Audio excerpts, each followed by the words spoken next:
យន្តហោះចម្បាំង10ប្រភេទដែលមានតម្លៃថ្លៃបំផុត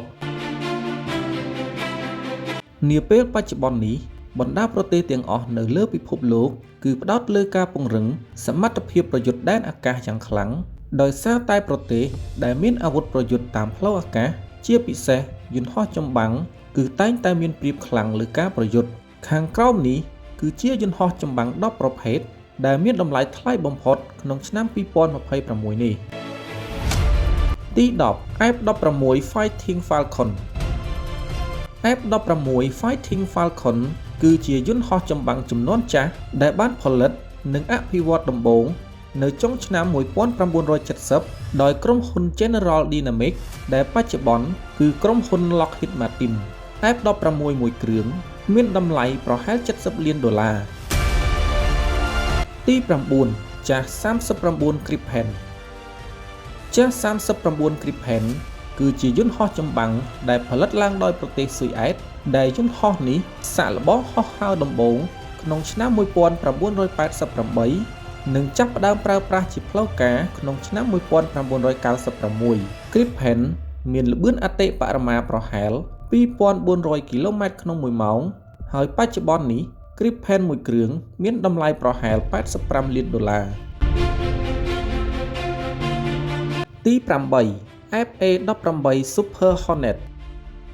FA-18 Super Hornet គឺជាយន្តហោះចម្បាំងពហុមុខងារសម្រាប់ផ្ទុកលើនាវាចម្បាំងរបស់សហរដ្ឋអាមេរិកដែលផលិតឡើងដោយក្រុមហ៊ុន Boeing FA-18 Super Hornet សាកល្បងហោះហើរលើកដំបូងក្នុងឆ្នាំ1995រួចដាក់ឲ្យប្រើប្រាស់ជាផ្លូវការក្នុងឆ្នាំ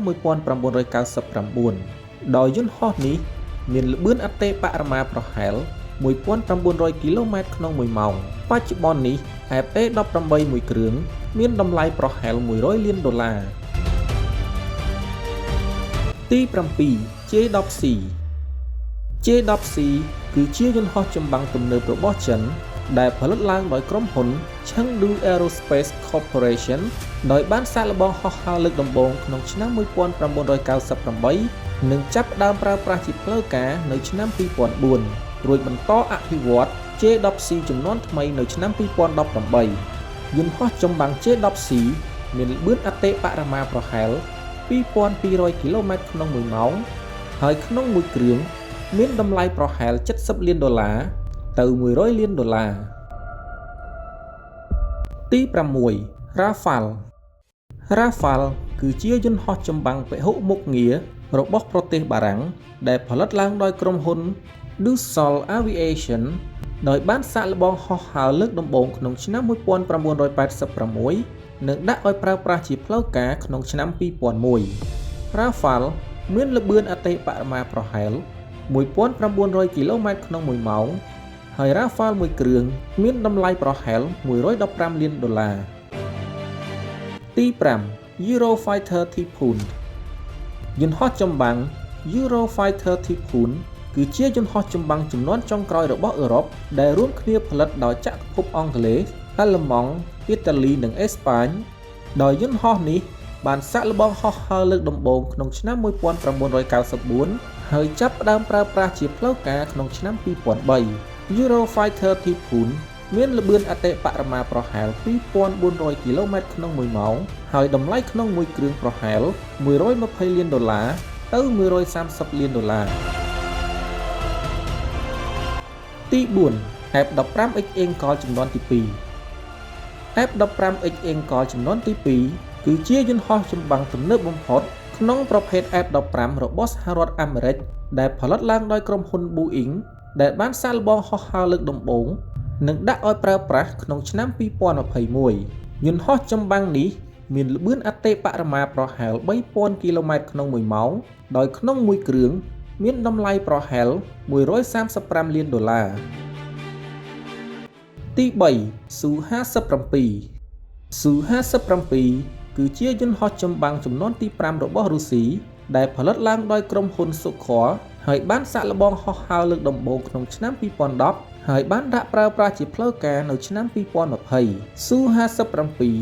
មានល្បឿនអតិបរមា2400 គីឡូម៉ែត្រក្នុង1ម៉ោងហើយបច្ចុប្បន្ននេះ Su-57 មួយគ្រឿង មានតម្លៃប្រហែល$150 លាន ទី 2 F-22 Raptor F-22 Raptor គឺជាយន្តហោះចម្បាំងចំនួនទី 5 របស់សហរដ្ឋអាមេរិកដែលផលិតដោយក្រុមហ៊ុន Lockheed Martin ដោយយន្តហោះនេះសាកល្បងហោះហើរដំបូងក្នុងឆ្នាំ 1997 រួចដាក់ឲ្យប្រើប្រាស់ជាផ្លូវការនៅក្នុងឆ្នាំ 2005 F-22 មានល្បឿនអតិបរមា 2,400 គីឡូម៉ែត្រក្នុង1ម៉ោង និងមានតម្លៃប្រហែល$350 លានក្នុងមួយគ្រឿង ទី 1 F-35 Lightning II F-35 Lightning II គឺជាយន្តហោះចម្បាំងចំនួនទី 5 របស់សហរដ្ឋអាមេរិកដែលផលិតដោយក្រុមហ៊ុន Lockheed Martin និងបានសាកល្បងហោះហើរដំបូងក្នុងឆ្នាំ 2006 និងចាប់ផ្ដើមដាក់ឲ្យប្រើប្រាស់ជាផ្លូវការនៅក្នុងឆ្នាំ 2015 F-35 មានល្បឿនអតិបរមាប្រហែល 1,900 គីឡូម៉ែត្រក្នុង1ម៉ោង ហើយ F-35 មួយគ្រឿងមានតម្លៃប្រហែល$400 លាន អរគុណសម្រាប់ការតាមដានទស្សនាសូមចុច like និង Subscribe ដើម្បីទទួលបាននូវវីដេអូផ្សេងៗទៀតសូមអរគុណនិងសូមជម្រាបលា